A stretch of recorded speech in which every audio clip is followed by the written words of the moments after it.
My name is Martin Elliott. I used to be provost of Gresham College, and I've come out of retirement because I enjoy hearing Milton so much. So it's very nice to see you here. Just as a bit of housekeeping, there are no fire alarms planned, so if it goes off, you have to leave. Follow the green lights, and people will look after you when you get outside. There will be a Q&A at the end. And you can either, if you're in the hall, put your hands up if you're watching online, or if you're shy, on the back of the little piece of paper in front of you, there's a QR code, and you can use that to type in your question, and I can field them later on.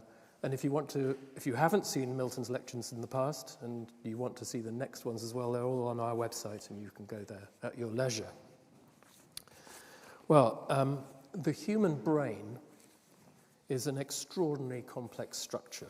Now it's estimated, I have to write this down because it's got numbers in it, but it's estimated to have about 100 billion nerve cells, 2 million miles of axons, 1 million billion synapses. So the potential interconnections between all of that stuff are almost incalculable. Everything we do,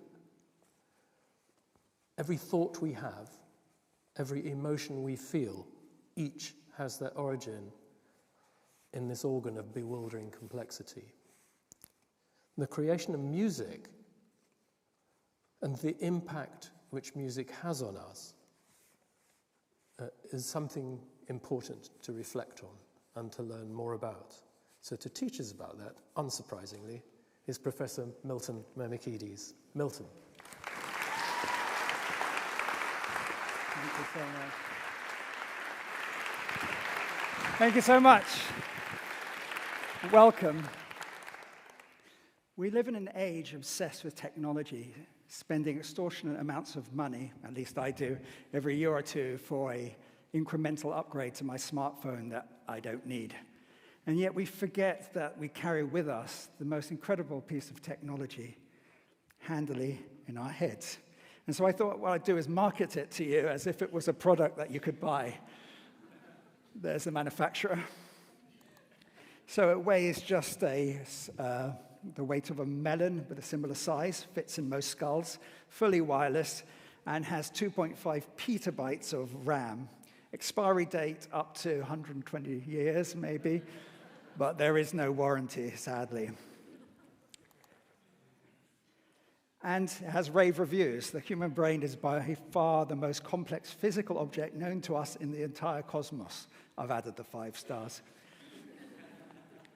And the complexity comes from its incredible processing power. It has 86 billion neurons, that's 100 trillion synaptic connections working in parallel. And this allows us to become preloaded with Mind OS, which is capable of pattern recognition, prediction and surprise, motor control, emotion, continuous adaptation, and lifelong updates, although apparently it's non-transferable. But its premium feature is self-awareness. It's nature's way of regarding itself. Isn't that fascinating? And it's so complex that it can almost understand itself. But therein lies a paradox, because if our brains were simple enough for us to understand them, we'd be so simple that we couldn't. And so it's so extraordinary that this piece of technology becomes so full of music. Musical activity involves nearly every region of the brain and nearly every neural subsystem. It involves perception, not just of sound, action and movement, even when we listen passively. And regions of the brain associated with emotion, cognition, timing, and prediction. And so it's quite telling that the corpus callosum, which is this bridge between the two sides of our brains, acting as a sort of conductor, is significantly larger in musicians. So when we play or listen to music, our brain becomes a glow. This is a brain improvising jazz. And you can see it light up. And I'm quite attached to this brain, literally, because it's my brain while improvising on this track. And you can see, even how my stupid brain just lights up like Christmas when improvising. So if the brain is the organ that makes sense of the outer world, we should ask, since music is so important to the brain, what sense does music make? And if you ask evolutionary psychologists, they'll say, sometimes, none at all. It is auditory cheesecake, a confection that we have created just to tickle our brains and please ourselves. Pinker says that music could vanish from our species and it would make no difference to our lifestyle, which is hard to take in, the fact that something that means so much can mean nothing at all. He likens it to recreational drugs, and there he might have a point, because we are addicted to music through our whole lifetime. Here's Stefan Grappelli playing with Django Reinhardt in 1938, sounding beautiful. And then a full 50 years later, just tearing it up at his 80th birthday concert. Come on. Just effortless and sublime.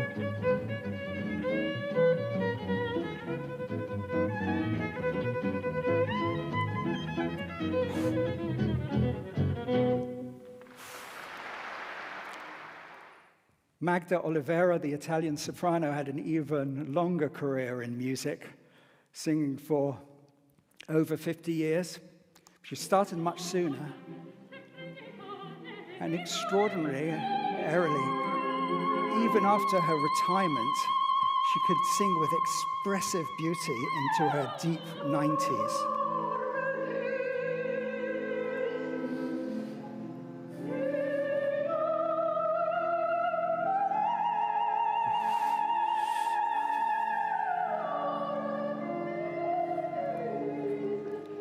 So music sticks around in our minds, and it's often the last to leave. Ravel had a neurodegenerative aphasia, which means he started to lose how letters connected to words, and then the words themselves. And then he lost how musical symbols connected to music, so he was no longer able to notate. But he never lost the music in his mind, always constantly thinking up new ideas. It's a sort of sad but beautiful comfort that he has still so much to say, so many ideas in his head. And music can even survive deep brain trauma. Take the prodigy and jazz great Pat Martino. Here is him as a teenager, just absolutely shredding. And he had a great career in music, playing with lots of jazz greats. But in 1980, he had a near-fatal seizure because of a huge aneurysm in his brain. You can see that in these red circles here that had to be removed in emergency surgery.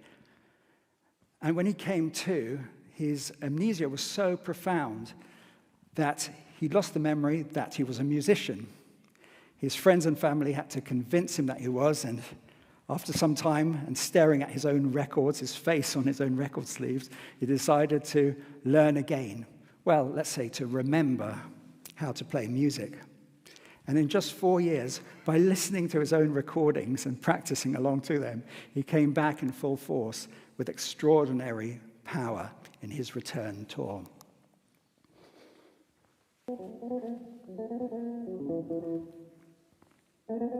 This is so greasy and beautiful.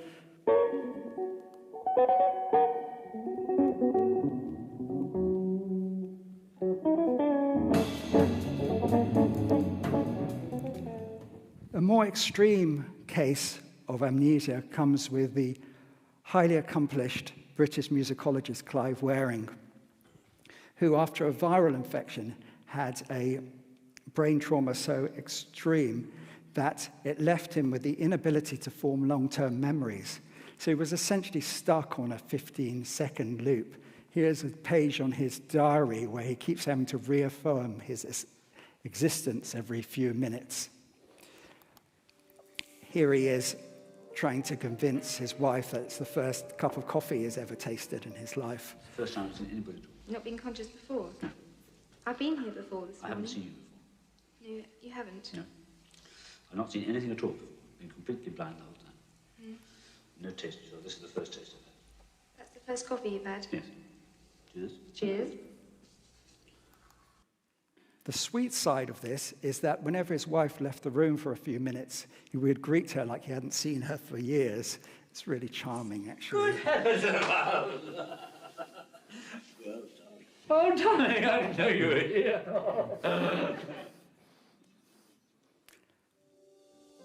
And yet his music was retained extraordinarily and beautifully. He claimed that he had never heard a note of music in his life every time he sat down to the piano, yet he could sight read, learn new pieces, and even conduct a choir, becoming himself again. 1, 2, 3, 4.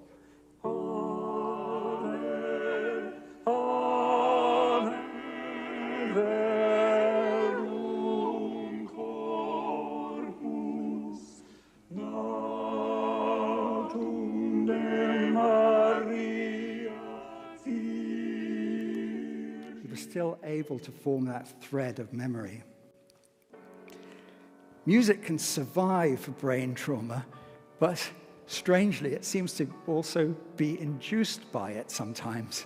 The strange case of this American orthopedic surgeon, Tony Chicoria, who was struck by lightning through a payphone. And when he recovered, they found no damage to his brain, yet he was suddenly obsessed with romantic classical piano music. He would practice for hours a day. He had never done it, he had never been interested before. He was into rock and roll. And yet, he would sit at the piano for hours in the day before work, and then until he could no longer focus at night. And this wasn't a passing phase. It's gone on now for a good over 20 years. He practices and performs, writes his own works now. This is the appropriately named Lightning Sonata. So music is the thread in the brain. And it has this way of being remembered. Here's a Beatles superfan recognizing the Beatles track from half a second, instantly. It's an automatic auditory recognition. Hello, goodbye. Correct. Don't let me down. And I love her. Oh, darling. Oh, I am the walrus. Norwegian word. A little trickier here. Notice the movement. Please please me. Correct. So you'll notice that some of these are instantly recognized, whilst others need some breadcrumbs, some memory chains. They need to be reconstructed. And I'll illustrate the sort of process graphically here. Okay, a little harder one now.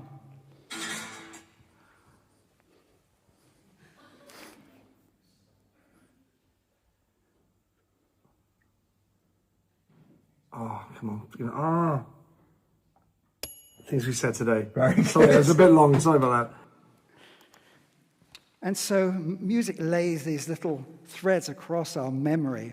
It's actually very similar to how I remember faces. Sometimes we'll see someone, we know exactly who they are, whatever angle their face is at. Other times, we just know that we know this person, and it's a similar metaphor. And we use all of these when listening to music, and also when remembering it and making it. Oh, she's leaving home. Baby, you're a rich man. This is so good, isn't it? Amazing. I'm going to put this in the lecture, like about music stuff. And so it's no wonder that music is now being used as treatment for dementia, and it's been shown to significantly improve the cognition of dementia patients and their quality of life. How on earth does it happen? Well, I'd like to spend a bit of time now talking about how we listen to sounds, everyday sounds and speech, because that's the key to understanding music. Because we think of listening as this passive entry force that just happens without effort, but it involves so many parts of the brain and complex brain activity. Think about sound as being waves on a pool or a lake. And the ability to understand sound is like looking at those waves and understanding what boats and animals are in that lake. You're able to separate natural sounds from music, from bird song, from my voice. How do we do this? Well, your brain chooses which ear is better for listening and balances the data from both. It's called binaural unmasking. And it also takes the sound coming in and strips it into its component layers to reconstruct it. It's phenomenal. And what it uses is things that we can imagine as templates, sort of recognizable faces, perhaps, in the mind, and matches the incoming sound to recognize it. So I'm going to play you something now which you might not be able to understand if you've not heard this before. It's actually audio from a cochlear implant, so you get an idea of what people with those are experiencing. See if you can understand what this is saying.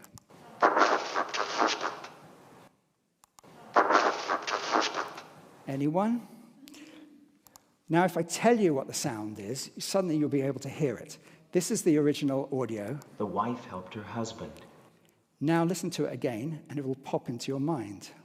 Can you hear it now? This is called top-down listening. It's our ability to compare sound coming in with things that we have stored already. And we're very, very good at it. But it comes with some surprising quirks. In that, if we have templates, we are hunting for certain sounds to be made.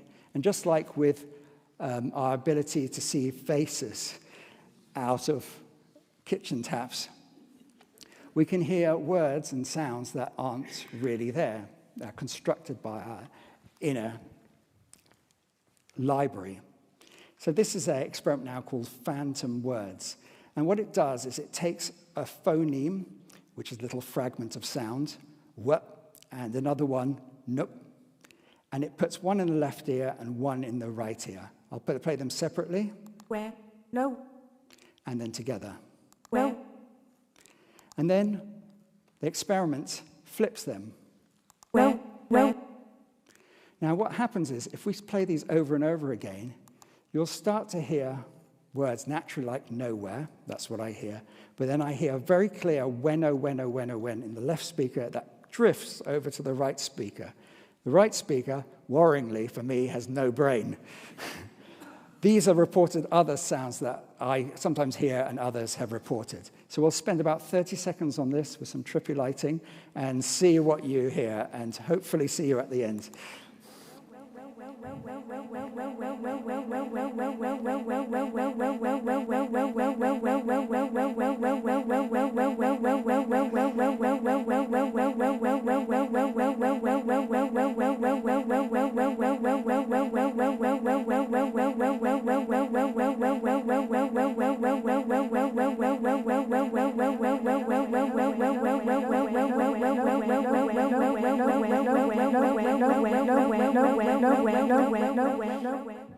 I've never heard mango before, but I did tonight. So the reason these pop up is that the phonemes we use to speak are so similar and so tightly woven that there are these critical boundaries between these sorts of sounds. And the boundary between them is where we reveal how our mind works.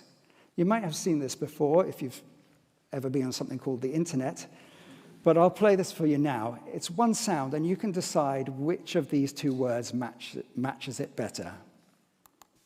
Laurel. Laurel. Who hears laurel? Who hears Yanni? So now you can look at each other like you're mad. This is the split, which was exactly right in the room, actually. I just quickly counted it. And the reason is that they have very similar spectral shapes. And what you heard was something right in between. This is super similar to the definitely black and blue dress. And so what I can do is manipulate the tone of that sound so it passes between these categories, so everyone can hear what your next-door neighbor is hearing. Laurel. Laurel. Are we friends again? Good. So here's the interesting thing, is that we each have our tipping points where it goes from Laurel to Yanni. But they are different and unstable.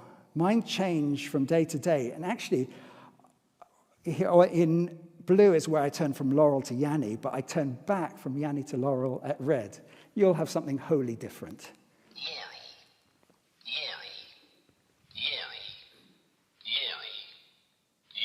I'm Yanni here.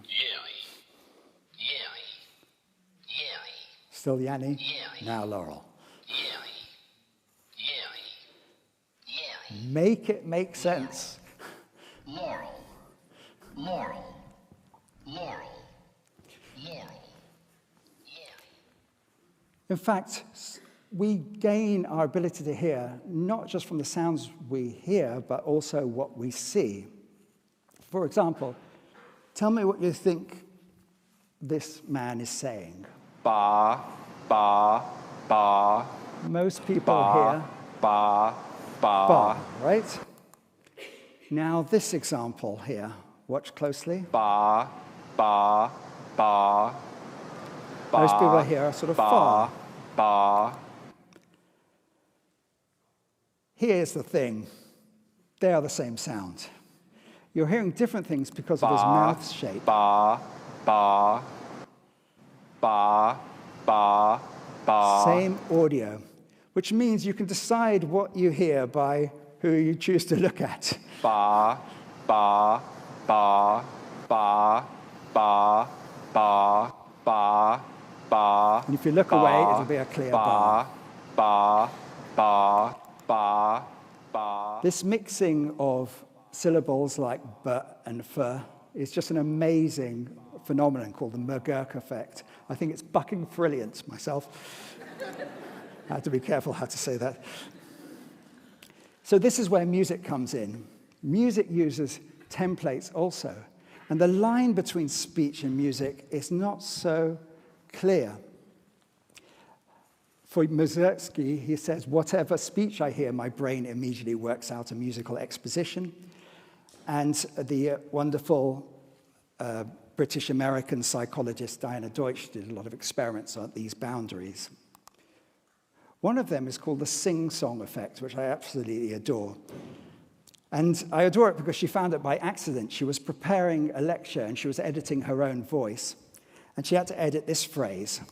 The sounds as they appear to you are not only different from those that are really present, but they sometimes behave so strangely as to seem quite impossible. It's this phrase. And when she heard it over and over again, but they sometimes behave so strangely. They sometimes she behave started to so note strangely. there's a musical melody within sometimes there, behave so strangely. particularly on this descending phrase here. So strangely, so strangely. So she so wanted to see if others had that same effect. So she took the audio example and played it to 6 individuals and have them repeat it back. She just played it one time, and this is what they said. Sometimes behave so strangely. Sometimes They're behave Americans so strangely. trying to sound like her. Sometimes behave so strangely. Sometimes behave so strangely. Sometimes behave so strangely. Sometimes behave so strangely. Altogether, it sounds like speech. Sometimes behave so strangely. But an extraordinary thing happened when she took different individuals and played that same phrase not once, but 10 times. What happened is the gaps between the syllables evened out into just 1 or 2 slices, rhythmic units, so that you could notate it. And the contour similarly fell onto grid lines, so it could be notated. So speech contour turned into pitch intervals. So speech, when repeated, but they sometimes behave so strangely, gets interpreted into melody. Sometimes behave so strangely. Sometimes behave so strangely.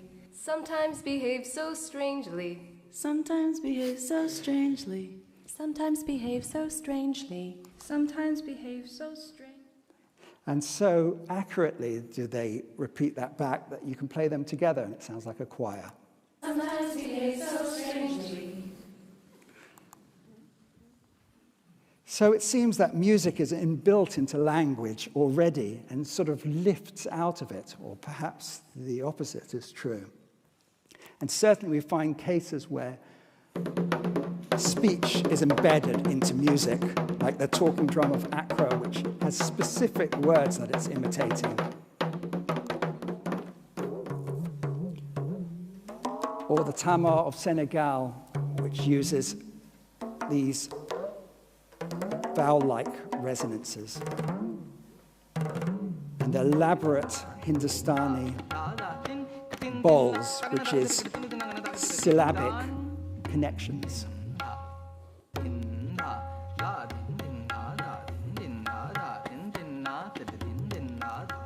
But even in language, we speak musically. You can tell when I'm going to continue my phrase and when I've ended it by the melody alone. You can tell if I'm asking a question that is requiring a response, can't you? Because you want to complete that sentence. There is these contours and accents that we use to express above the literal meaning of the words. But these can be lifted out into music, into the language of music itself, which behaves like speech, but has its own particular strange properties. For example, we think of pitch as existing on a ladder. That's where we get scale from as it goes up. But the strange thing about these sounds is that those two sound almost the same. It's called octave equivalence. So maybe rather than a ladder, we can think of music as existing in a circle, so that a scale goes round. So we go up, but we end up where we start. So even when we have an ascending scale, it's like we're going up, but nowhere at the same time. You can kind of feel that, can't you?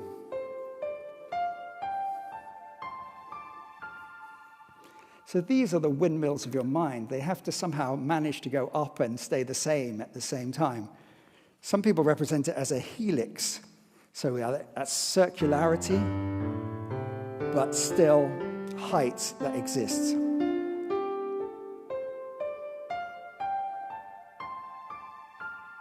And we're sort of managing those dimensions at the same time.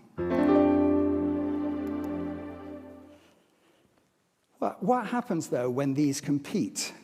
We have a circular view of pitch, which stays in the same plane, and we have a helix that goes up. Well, here we can play tricks also, and trick our mind to thinking that we're going up and staying the same at the same time. This is known as the shepherd tone or the barber pole illusion, and you can see the analog between them here, where if we fade out the low notes coming in and the high notes coming out, and we just do octaves all the way up, your brain thinks we're constantly going up and staying the same. In fact, this is just a short loop of sound that loops over and over. Yet you're convinced we're going up, because we're being pulled up, yet that can't be possible, because we're still here. So somehow we must be going up and dropping down quietly in the background of our minds. But we can zone into that point. We can take a sliver of that point and see where we drop down. Because there must be a point where we're doing so. This is known as the tritone paradox, where we create an ambiguous set of pitches which are exactly the same in their spectral center, but are placed somewhere on that circle. So you can tell me if this is going up or down. Down for me? Any uppers? We've got some up here.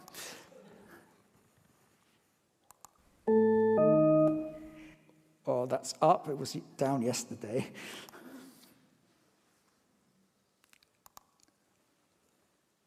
This is commonly up. Up? No? All right, we can fight about it later. And this one here. Down? Down, okay.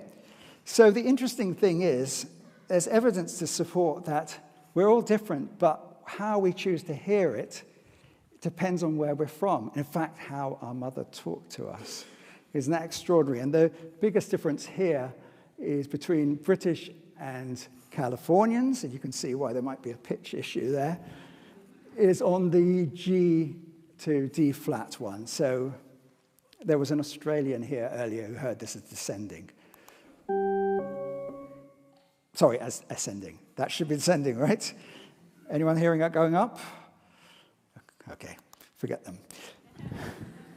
So your mind, these are not sort of freakish lab experiments. This is sort of the essence of musical thinking. For example, if we take a whole tone scale that descends and take one that ascends,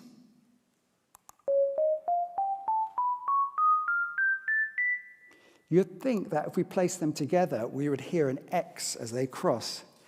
But they resist crossing. They sort of bounce against each other. And even though I'm going to interleave them, the rhythm stays the same. For me, I feel this flip happens as they bounce against each other and as if they reflect against their trajectories.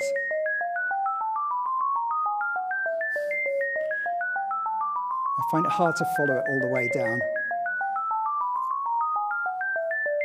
My mind wants it to come back up again, maybe like speech.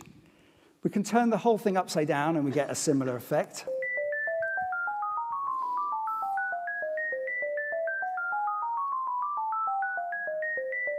I can't make it go all the way up. But here's the crazy thing. If we put the red pattern in one ear and the blue in the other, and this works on headphones also, something else happens where we don't get these bouncing whole tone scales, but we get these bouncing chromatic scales as it tries to make sense across the board of these curves.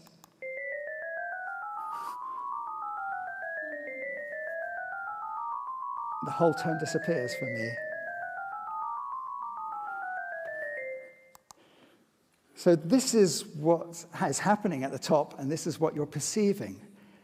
And I said before that this is the essence of music. It's not a bug of music, but it's perhaps a feature that allows us to create perceptual blurs across the objective reality of the sound coming in. For example, this piece by the great classical guitarist, composer, who happened to be severely visually impaired, uses this musical illusion by playing a bass note with a thumb and then 3 repeated notes with fingers. And you'll notice there's a gap there between those repeated notes. Now, this should sound like just a sequence of events, but when under the hands of an expert player and when sped up, we start to hear those blue notes connect and those red notes connect so that you hear a soaring melody under this accompaniment. Here's the process being sped up. Still individual. Still hear the gap.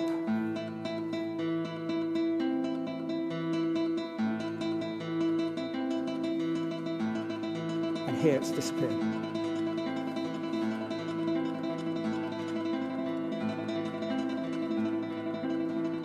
And this piece uses that illusion to create this beautiful melody underneath this accompaniment on just one guitar, as if the notes blur together.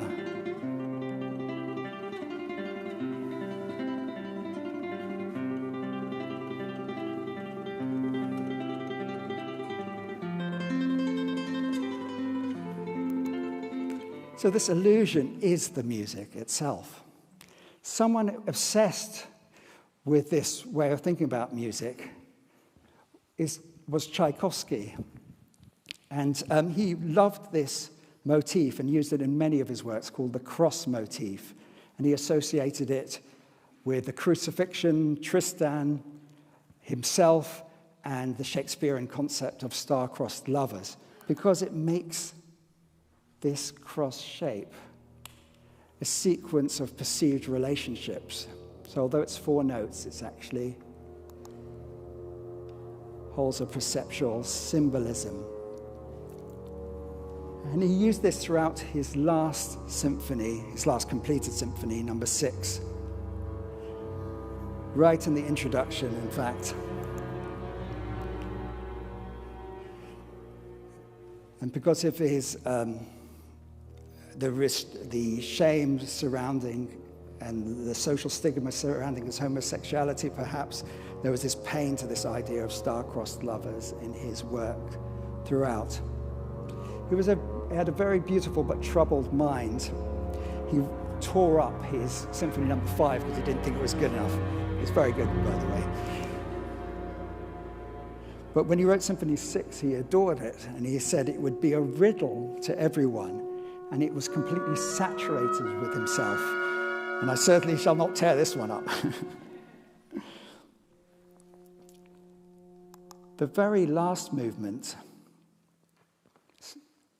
which is often a fast movement, but he chose this adagio lamentoso, this sad, slow movement, is extraordinarily scored. He writes this strange angular melody for the first violins, which at that time would be seated on the left.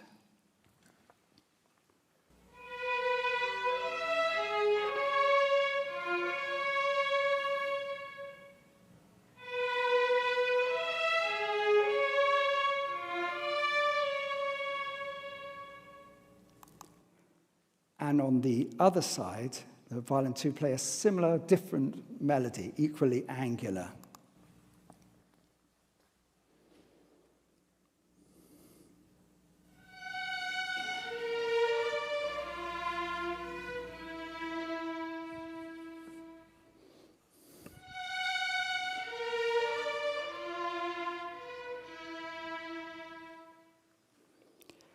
The extraordinary thing is, when played together, we hear this phantom melody emerge from it,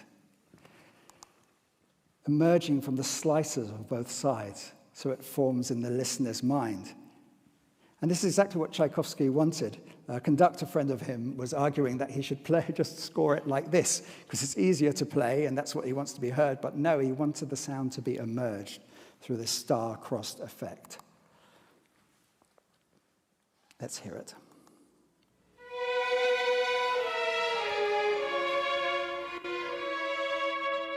So clear.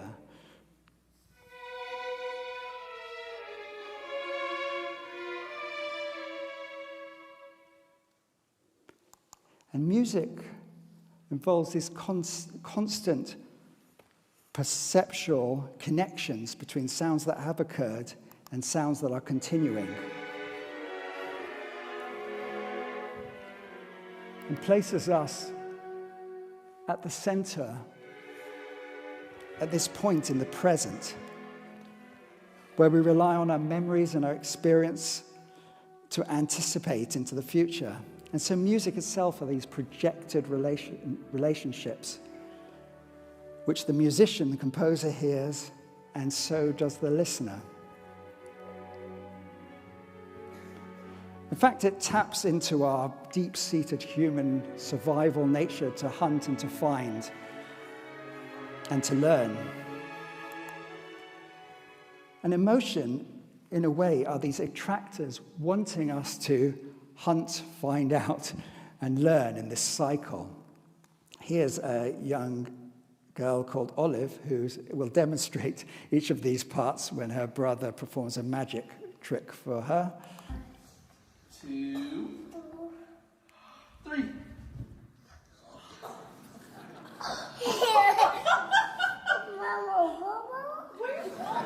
Oh no,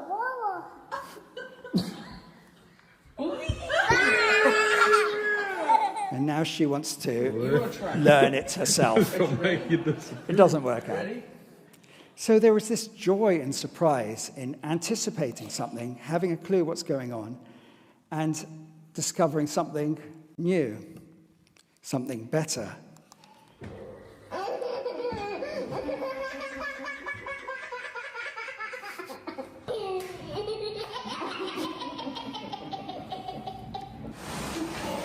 And we are this inner child when it comes to music as well. There is the joy of a musical surprise that happens.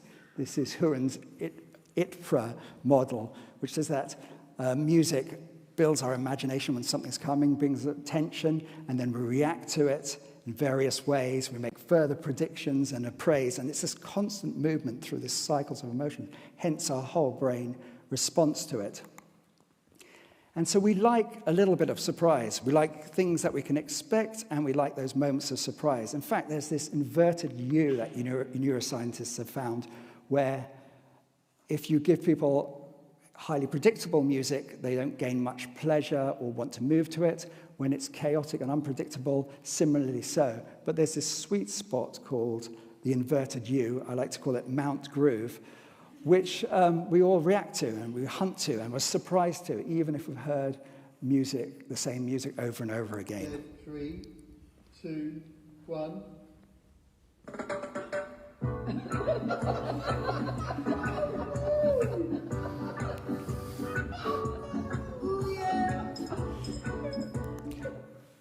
But music does more, because not only does it delight, it also tells a mind that another mind is there. And that's why so many parents who have never sung before start singing to their children naturally. Regardless of their voice quality, we find music where words end. Mommy's going to sing you a song. You want Mommy to sing a song, honey? Let me know how you feel about the song, okay? I don't want you to come round here no more. I beg you for mercy. You don't know how strong my weakness is, or how much it hurts me. This wonderful quote from Mendelssohn, who says people complain that music is so ambiguous and unclear about where words are understood by everyone. But he says for him, it's exactly the opposite. What the music I love expresses to me are thoughts not too indefinite for words, but rather too definite. Others have echoed such sentiment as music expressing emotion or things that cannot be said or the unknowable. Here's this lovely clip from Joni Mitchell trying to explain what each note in a chord she's come up with means. There's always what I call inquiry notes in the voicing. Ominous, inquiry, doubt, possibility, resolution. So that's a complex emotion, isn't it? You know, back to a pure, uncomplicated emotion, uncomplicated, joyous, positive, happy. This one's, now I don't know the name, maybe that's a sus, or I don't know like the letter, alphabet, names of all this stuff, but so I identify it more by how the chord feels. With such complexity, it's easy to forget that the brain is a naturally emerging object. And just like nature, it produces patterns. On the top left is a pufferfish, which makes this beautiful harmonic nest for its mate by swimming around in a circle and doing these little curves. And we see similar patterns all through nature, through oscillations and murmurations. It turns out the brain itself, neuroscientists have found that it too has modes, fundamentals that happen spatially across it, just like so many other things in nature. They even find an increase in higher frequencies, like pulling out all the stops. When we have expert egoless meditation, when we feel joy, when we take psychedelics, and when we engage in music. But the brain is more than an instrument.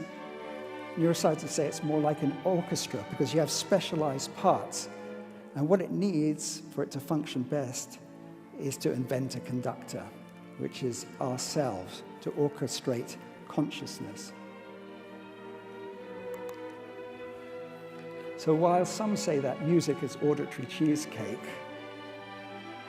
I say that it gives us something more.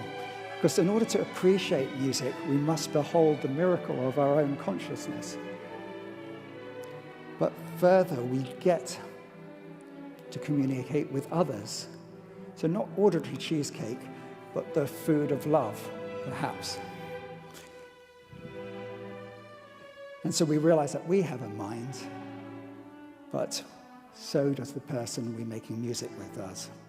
We are not alone. And so I say, play on. Let's have excess of it. Thank you. Thank you so much. Thank you. Thank you.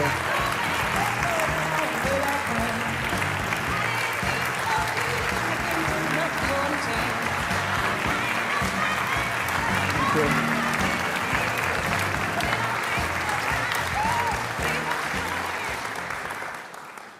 Thank you, Milton.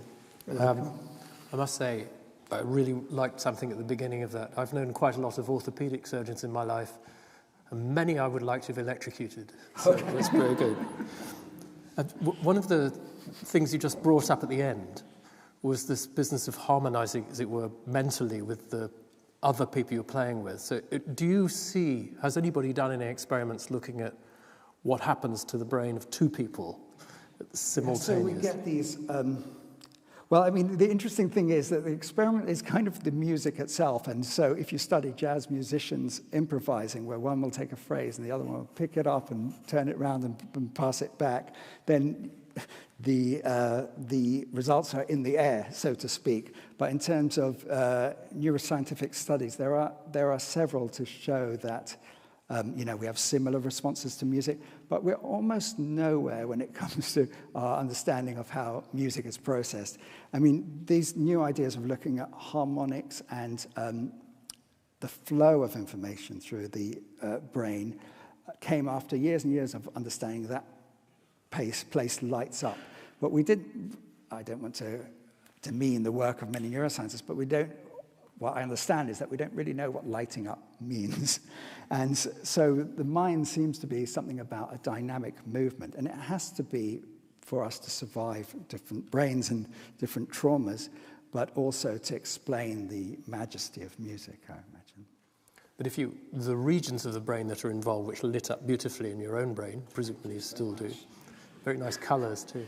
If you put another jazz musician into that frame, is it the same parts of the brain that light up, or is it different for each improviser? So it would definitely be different, but there are patterns when it comes to, particularly when it comes to timing and rhythmic responses. And actually, the most interesting part is surprise. Like when you suddenly recognize a melody, that's something that seems that there are parts of the brain that where a memory is found or an idea is got, and then there seems to be patterns among us all. They're different, but they're in the same sort of family of responses. Let's take some questions from the floor. We have one in the front down here, and then we'll come to you, madam, afterwards.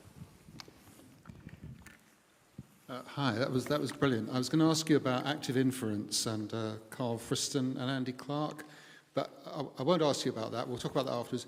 There's work on neurosynchronicity. There's a Cambridge unit.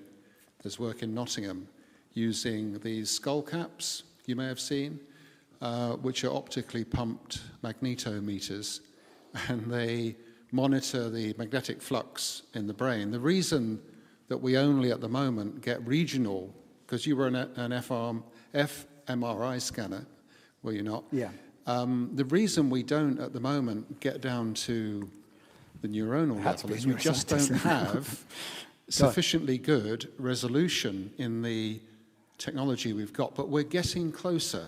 The only problem with these skull caps is you have to be in a lead-lined room because the Earth's magnetic field interferes with the signals. Because to your point about the number of connections, the signals are so tiny at the neuronal level. We should do them in space. Yeah, but the point is we're getting closer. Thank you for your work. Just across the road. Thank you.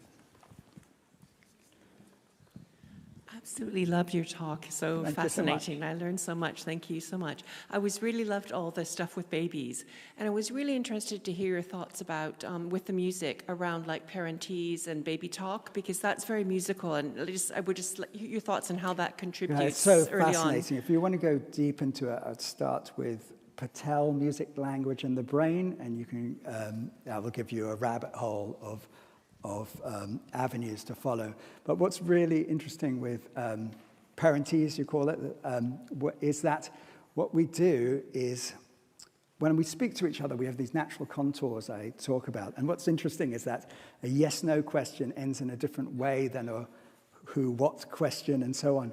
And how parents speak to their children take those contours and they exaggerate them. So it's this silent, hidden, this covert schooling that we all naturally do without knowing that we're doing it, and teach children how to join in with others, don't we? And it sounds condescending when we do it to adults, but to children it's basically a lifeline to surviving in the world. Right? It leads on to another question from online, which is there any evidence that children with autism perceive and react to music differently, respond in a different way? Okay, so this is way beyond my field, so I won't hazard too much, but what I do know is that, and one of the examples I would have is severely autistic children who have incredible musical aptitudes and are able to improvise and engage socially, musically. So we know that, for example, language and music seem to have a similar stem, but are dually independent. One can be damaged without hurting the other. And it seems that autistic people are equally capable of all sorts of musical engagement. Sometimes more so, because I feel there's studies around visually impaired and autistic children who seem to have an overrepresentation of musical expertise. Let's take another one from the floor. We've got two in the middle, one there and one over there next. Thank you. Does music exist beyond the mind? I really liked yours talking about how in the brain nature regards itself. And what came to mind was ancient Greek wisdom, which talks about the music of the spheres, the harmony of the cosmos. Yeah, so it's a great question, and the rest of the series is essentially about music that exists without us.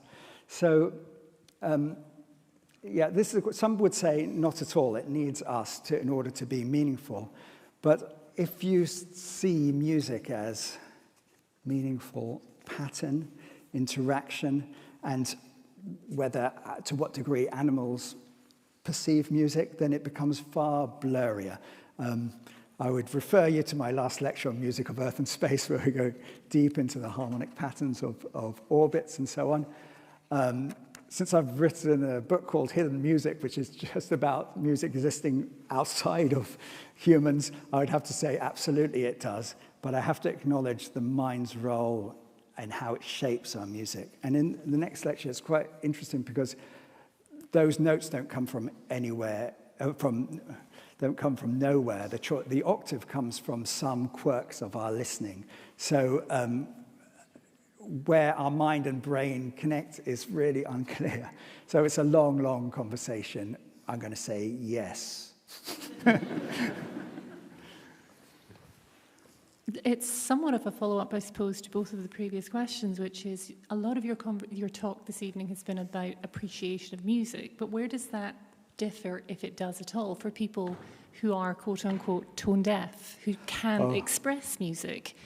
Do they appreciate it in a different way than those who can express music? Yeah, so there's a small portion of a tiny portion of the population, so you probably aren't that person, whoever thinks it's them in the room, of musics who don't have certain musical capabilities, can't tell tone deaf is whether a pitch is high or a lower, and some people can't find the beats. It's rare, but most can be learned. But in the few that can't be, there's a study of a family who have this, so it might be some genetic condition, but they listen to music and sort of dance along to music, maybe socially, I'm not sure. But there are so many elements in the musical experience that I think even tone deaf is just one portion of such a thing. And what's interesting is when you hear these people speak, they still use contour in their voices. So I don't know. It might be like a matching of a sort of block in appreciation or mapping of those sounds. I don't know, but next question. I feel like that some days. Kind of a follow-up on this matter from the zoology perspective. So something in the area of research of bird songs and whale songs, which I guess is more related to language than music, but and then realize you cannot put birds or whales into MRI, but maybe there is some research that observes something similar in, let's say, higher primates where we can see emotions of gorillas and chimpanzees. Is there anything where we could observe this musical surprise that you've shown in children? Yeah, so the first lecture of the series, Music of Animals, is just that. And there are different types of musicality. The ability to keep a beat is clearly shown in the Eurasian Scops owl. The ability to synchronize and dance to a beat is shown in the cockatoo and other similar birds. The ability to tell apart and prefer consonant harmonies over dissonance is shown in infant chimpanzees. Some researchers say that whale song meets every single criteria of music that we can throw at it on its use of repetition and symbolism and cultural aspects. And actually, the best-selling single release album of all time is by humpback whales. So they beat us on every front. They have the longest songs also. Birdsong is an interesting one that I'm deeply interested in because its function. It's hard to say if sexual selection is good enough an analogy for our music. If people like it and are drawn to it, then perhaps it is. And there are certain bird calls that I say, "Get away from me," and I think punk music says that also. So it's hard to know. There's this complex definitional web that we tease apart, but certainly sonic communication beyond symbolic linking is deeply embedded in the animal kingdom and might be found in all sorts of ways. We've got time for two more questions. Hello, over here. Thank you very much for that fascinating talk. You mentioned a lot about the benefits of music performed or listened to, but I was wondering if you know much about music when we just think about music, like when there's a song in your head, or if you're just thinking about a nice tune or something like that. So apparently musicians get better by practicing in their head. They don't actually have to be at the instrument. They rehearse the connections between those points. As I mentioned earlier, regions of the brain associated with motor control light up when we think about music and prediction and so on. And those webs of connections are always reinforced whether we hear the music or not. And that's kind of what an earworm is. It gets caught in one of those loops and can't get out. Sometimes it's useful to hear the tune to give yourself a way out or change its key. I can help if anyone's suffering. Any more questions? There's one right at the front here. Thank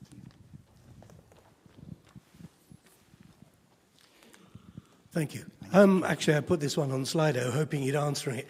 It relates to the last question. I observe that if I'm playing music in my head, as a lot of us do, that if I hear music externally, the external music always overrides the internal music. Now, it may just be that it's a sketchy impression going on inside my head, and decoding all the real music overtakes that. But why is it that it always wins? Because, that's a great question, but when we meditate, we close our eyes so we can see our inner visions. We don't want it, the external stimuli infecting us, but we can't close our ears. They are continuously hearing, and that's the extraordinary thing about listening and music. It runs along with time, with our life. So, some of you will know I was a surgeon first before I did this, and many surgeons operate to music, and the range of music will vary from Mozart to heavy metal. Well, I'll choose the Mozart. Yeah. And it is very interesting. Do you find that, how is it that people's performance can be managed with the sound going on in the outside when you're being forced to concentrate? They become inseparable in some way or other. Well, the work song is embedded into cultures, and in fact, some aspects of music might be about coordination among people, call and response, and so on. So it's not unusual that we work to sound. We always, that inverted U, having complete silence is really disconcerting. We want some movement. I find it hard to do any work with lyrics in it because they bring in there, but I love working on Illustrator to any instrumental music. It just feels like you're in a flow, and as your ideas come, so does the music. So I'm interested in the heavy metal surgeon, but but yes, it's not just an adornment, it's sort of central to life. Well, I'm going to stop there. Thank you very much, Milton, for yet another brilliant lecture. Please come back in a month's time. Can I just, before you... Oh, it's so kind. Thank you. Thank you so much. Thank you. Before you give me the real round of applause, I just want to plug 4 weeks to the day, same place, Music of the Body. Well, I'll say that music actually exists in the body, not in the mind, and we'll scrap all this. And also on May 30th, there's a very talented young classical guitarist who happens to live with me. They're giving a concert with the best classical guitarists in the country for a good cause, and it's May 30th. You have flyers or you have phones for the QR code on the right. Please come to that. And now you can give us a round of applause. Thank you so much. Thank you. Thank you.